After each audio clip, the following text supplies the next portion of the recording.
প্রতি সপ্তাহে নতুন নতুন ভূতের গল্প দেখতে সাবস্ক্রাইব করুন বাংলা ভূতের গল্প চ্যানেলটিকে। সেই সাথে বেল আইকন প্রেস করতে ভুলবেন না। উপরের দিক থেকে একটা আগুনের কুণ্ডলী এসে ধনচা ক্ষেতের উপর পড়ল। বন্ধুরা, আজকের এই সত্যিকার ভূতের ঘটনাটি পাঠিয়েছে মোহাম্মদ মোস্তফা, আর এই ভৌতিক ঘটনা তার নিজের সাথে ঘটেছিল। আজকের বিশেষ প্রশ্ন, তোমরা কি কেউ রাতে আকাশে ছোট আলো বা আগুনের গোলা ছুটে যেতে দেখেছ?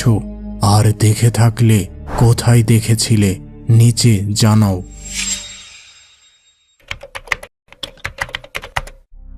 আমার বাবা ছিলেন একজন জেলে। তিনি প্রতিদিন নদীতে মাছ ধরে সংসার চালাতেন। তবে তিনি নদীতে মাছ ধরতেন রাতের বেলা। তিনি সহ অনেকেই মনে করতেন এই রাতের বেলা মাছ ধরা সহজ এবং বেশি মাছ পাওয়ার সম্ভাবনা থাকে। মাঝে মধ্যে আমিও বাবার সাথে নদীতে মাছ ধরতে যেতাম।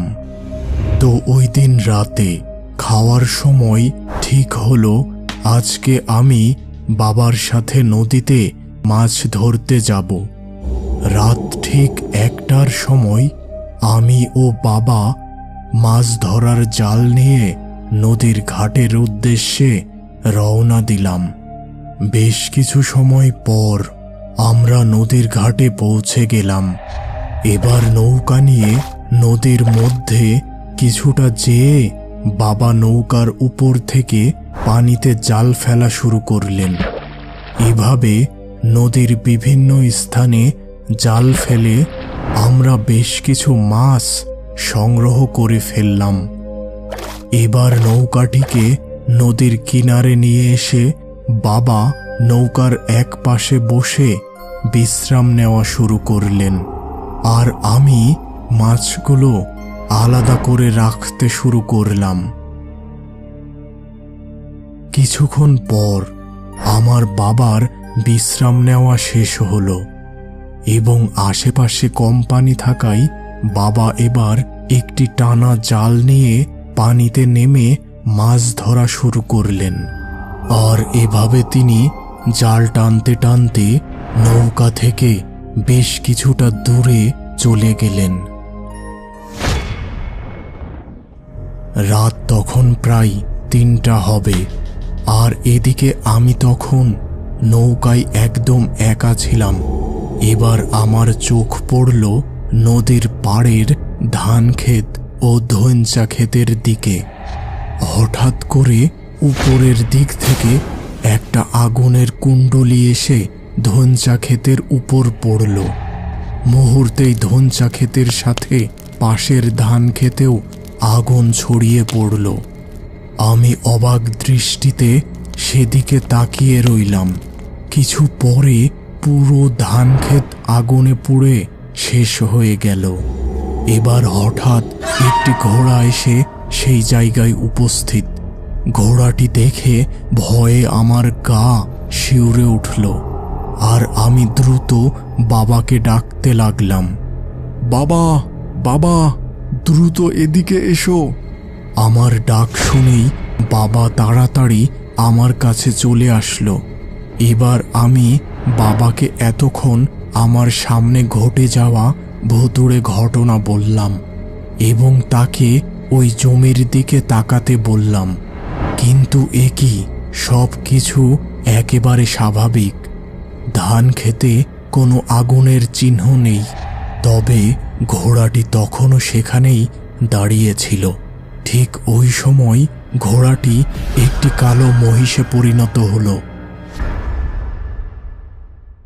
এই দৃশ্য দেখে বাবা দ্রুত নৌকায় উঠে বসলেন। আমি বাবাকে বললাম, বাবা, আজকে আর মাছ ধরার দরকার নেই, চলো বাড়ি চলে যাই। ভয় পেও না, ওই জিনিস আমাদের নৌকার কাছে আসতে পারবে না, কারণ আমাদের নৌকায় লোহা আছে। এবার ওই মহিষটি যেন ধান খেতে শুরু করলো। আমি আরো ভয় পেলাম। বাবাকে বললাম, বাবা, দেখো মহিষটি এখন ধান খাওয়া শুরু করেছে। এসব দৃশ্য সত্য নয়। তুমি সকালবেলা এখানে আসলে দেখতে পাবে সব কিছু আগের মতোই আছে। ওই জিনিসটা আসলে আমাদের ভয় দেখানোর জন্য এইসব করছে। ঠিক আছে, তবে এখন আমাদের ফিরে যাওয়া উচিত। এবার আমরা নৌকা চালিয়ে আমাদের পরিচিত ঘাটের দিকে রওনা দিলাম। কিছু দূর যেয়ে আবার ওই জমির দিকে তাকালাম, কিন্তু সেখানে সেই কালো মহিষটি আর ছিল না। অনেক সময় ধরে নৌকা চালিয়ে আমরা পৌঁছে গেলাম আমাদের পরিচিত ঘাটে। ঘাটের বাজারে তখনও কিছু দোকান খোলা ছিল।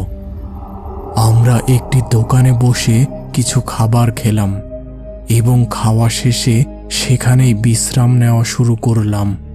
বাহিরে যখন সূর্যের আলো আসা শুরু হলো, তখন আমি ও বাবা রাতে নদীতে ধরা মাছগুলো নিয়ে বাজারে গেলাম।